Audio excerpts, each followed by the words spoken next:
Hello दोस्तों, फिर हाजिर है आपका होस्ट, आपका दोस्त अभिमन्यु मिश्रा, एक और इंटरेस्टिंग टॉपिक के साथ जो आपकी डेली लाइफ की एक्टिविटीज से जुड़ा हुआ है। और टॉपिक का नाम है why does not moon attract towards the earth, यानी कि चंद्रमा जो है वह पृथ्वी की तरफ आकर्षित क्यों नहीं होता। इस टॉपिक को पूरी तरह जानने के लिए मेरे वीडियो के अंत तक बने रहिएगा और मेरे चैनल को लाइक, शेयर और सब्सक्राइब करना मत भूलिएगा। हमारे दिमाग में कभी ना कभी ये ज़रूर आया होगा कि जिस तरह से हम बॉल को ऊपर उछालते हैं और बॉल ज़मीन पर आकर गिरती है ग्रेविटेशनल पुल के कारण, तो उसी प्रकार से मून जो है वह अर्थ पर क्यों नहीं गिरता, क्योंकि अर्थ का ग्रेविटेशनल पुल जो है वह मून से ज़्यादा है। जिस प्रकार से अर्थ का ग्रेविटेशनल फोर्स बाहरी चीज़ों को अपनी तरफ आकर्षित करता है, उसी प्रकार से मून का भी ग्रेविटेशनल फोर्स होता है और वह बाहरी चीज़ों को अपनी तरफ आकर्षित करता है। यानी कि अर्थ और मून दोनों का ग्रेविटेशनल पुल है।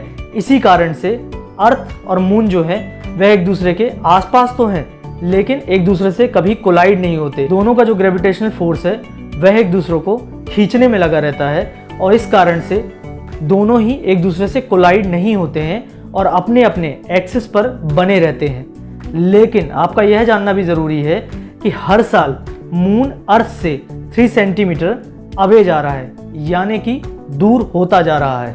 अर्थ पर जब आप कोई चीज़ ऊपर फेंकते हैं तो वह नीचे आती है, उसी प्रकार से जब आप मून पर भी कोई भी चीज़ ऊपर फेंकते हैं तो वह नीचे आती है। लेकिन अर्थ के कंपैरिजन में उसके नीचे आने की स्पीड कम होती है, क्योंकि मून का जो ग्रेविटेशनल फोर्स है वह बेहद कम है।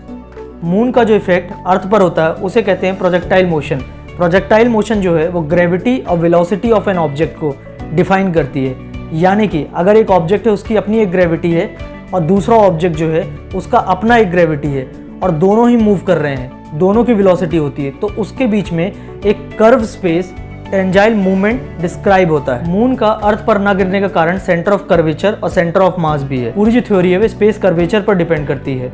अगर आप एक चादर लेंगे और चादर को स्पेस कंसीडर करेंगे, उसी प्रकार से हम एक ऑब्जेक्ट रखते हैं जो मास में बड़ा होता है और एक ऑब्जेक्ट रखते हैं जो मास में छोटा होता है, और बड़े वाले मास को हम जो है वह अर्थ कंसीडर करते हैं और छोटे मास को हम मून कंसीडर करते हैं। तो हम यह पाएंगे कि अर्थ का जो कर्वेचर है स्पेस में वह मून को इफेक्ट करता है और मून का जो कर्वेचर है वह अर्थ को इफेक्ट करता है और दोनों ही एक दूसरे को इंटरसेक्ट करते हैं। इंटरसेक्ट करने के कारण सेंट्रीपिटल और सेंट्रीफ्यूगल फोर्स जनरेट होता है। सेंट्रीपिटल फोर्स जो होता है वह किसी भी ऑब्जेक्ट को अपनी तरफ इन्वर्ट खींचता है। सेंट्रीफ्यूगल फोर्स जो है वह इमेजिनरी फोर्स होता है और किसी भी ऑब्जेक्ट को वह बाहर की तरफ पुश करता है।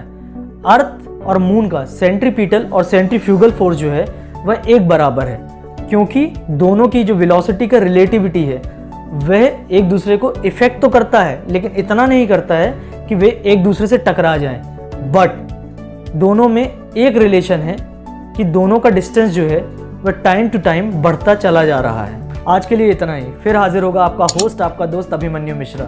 जब तक के लिए मेरे चैनल को लाइक, शेयर, सब्सक्राइब ज़रूर कर दीजिएगा। त्राहिमाम सर्टेनिटी।